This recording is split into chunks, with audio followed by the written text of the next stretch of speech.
Hi guys, வணக்கம். Welcome to MrsSamalayarai. நாம் இன்றைக்கி பார்க்க போகிற ரெசிபி என்னென்னா, ஒரு சூப்பரான ஈவினிங் ஸ்நாக்ஸ் ரெசிபி தான். இந்த ரெசிபி ரொம்ப கிறிஸ்பியாகவும் குழந்தைங்க விரும்பி சாப்பிடக்கூடிய வகையில் நம்ம இன்றைக்கி இந்த ஸ்நாக்கை செய்ய போகிறோம். இந்த ஸ்நாக்கை நம்ம 10 நாள் வரைக்குமே வச்சிருந்து சாப்பிட்லாம். இது எப்படி செய்யுதுன்னு பார்க்கலாம் வாங்க. ஃபஸ்ட்டு ஒரு மிக்சிங் பவுலில் 1 கப் அளவுக்கு மைதா மாவு எடுத்துக்கலாம். மைதா மாவுக்கு பதிலாக நீங்கள் கோதுமை மாவு கூட எடுத்துக்கலாம். கூடவே 1/2 டீஸ்பூன் ஓமம் சேர்த்துக்கலாம். ஓமத்தை அப்படியே போகிறத விட கையில் வச்சு நல்லா இந்த மாதிரி கசக்கிட்டு போட்டிங்கன்னா நல்லா வாசனையாக இருக்கும். மாவுக்கு தேவையான அளவு உப்பு நான் 1/4 டீஸ்பூன் எடுத்திருக்கேன். கூடவே 2 டேபிள் ஸ்பூன் எண்ணெய் சேர்த்துக்கலாம். நான் இன்றைக்கி சன்ஃப்ளவர் ஆயில் தான் எடுத்திருக்கேன்.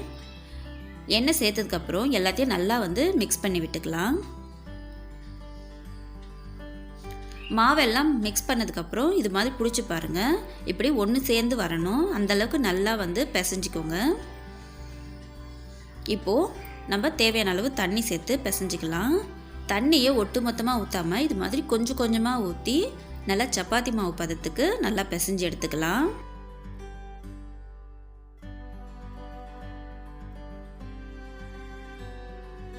பாருங்கள், நல்லா இந்த மாதிரி பிசைஞ்சு எடுத்துக்கணும்.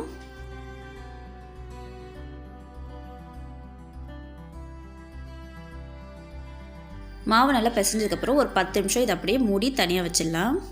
10 நிமிஷத்துக்கு அப்புறம் எடுத்து மறுபடியும் ஒரு வாட்டி மாவை நல்லா அழுத்தம் கொடுத்து பிசைஞ்சிக்கலாம். மாவை நல்லா பிசைஞ்சதுக்கப்புறமா நம்ம ஒரு சின்ன உருண்டையாக மாவை எடுத்துக்கலாம்.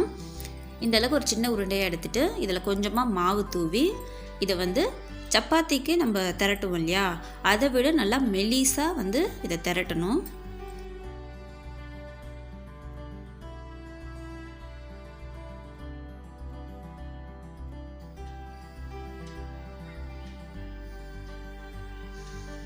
பாருங்கள், நான் திரட்டிட்டேன். இதோட திக்னஸ்ன்னு பார்த்தா இந்த அளவுக்கு இருந்தால் போதும். நம்ம மாவை திரட்டினதுக்கப்புறம் அதில் கொஞ்சமாக எண்ணெய் தேய்ச்சிக்கலாம். ஃபுல்லாக எண்ணெயை தேய்ச்சதுக்கப்புறம் கொஞ்சமாக அதில் மாவை தூவி விட்டுக்கலாம்.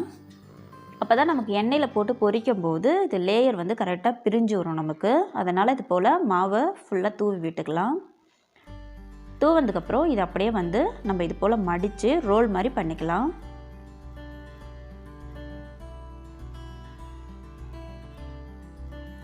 ரொம்ப அழுத்தம் கொடுத்து ரோல் பண்ணாமல் ஓரளவுக்கு திட்டமாகவே பண்ணிக்கோங்க.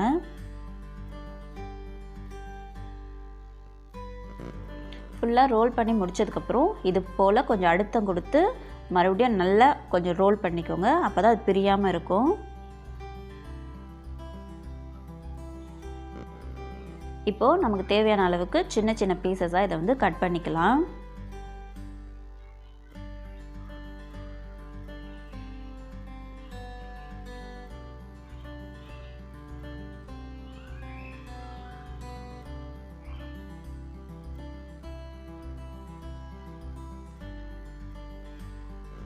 பாருங்கள், உள்ளே இருக்க லேயர் நமக்கு சூப்பராக வந்திருக்கு.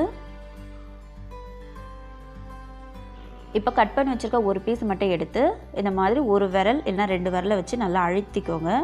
அழுத்தி ரவுண்டாக வந்ததுக்கப்புறம் சப்பாத்தி கட்டையை வச்சு லைட்டாக அழுத்தம் கொடுத்து தேய்ச்சிக்கோங்க.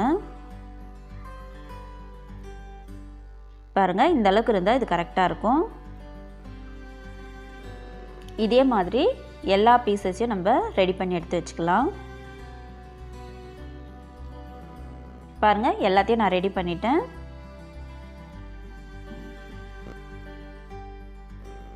எண்ணெயும் இப்போது ரெடியாக இருக்குது. இப்போது இதில் ஒரு பீஸாக நம்ம பொறுமையாக போட்டுக்கலாம்.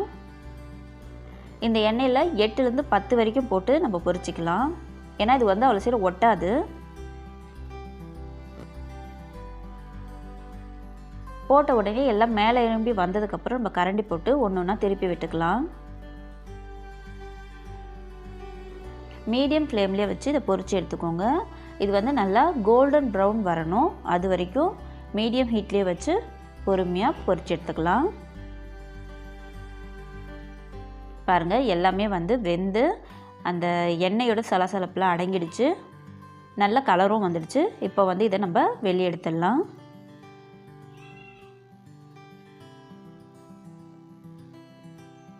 சூப்பரான நம்ம ஸ்நாக்ஸ் வந்து ரெடி ஆயிடுச்சு. இதே மாதிரி அடுத்த பேட்சை நான் போட்டு பொரிச்சு எடுத்துக்கிறேன்.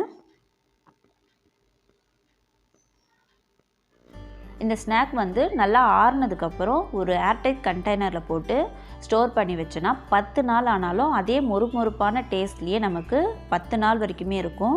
குழந்தைங்க வந்து ரொம்ப விரும்பி சாப்பிடுவாங்க. பாருங்கள் எந்த அளவுக்கு அது லேயர் பிரிஞ்சு வந்திருக்கு.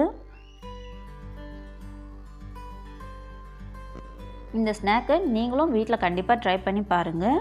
பிடிச்சிருந்தால் மறக்காமல் நம்ம சேனலை சப்ஸ்கிரைப் பண்ணுங்கள். Thanks for watching.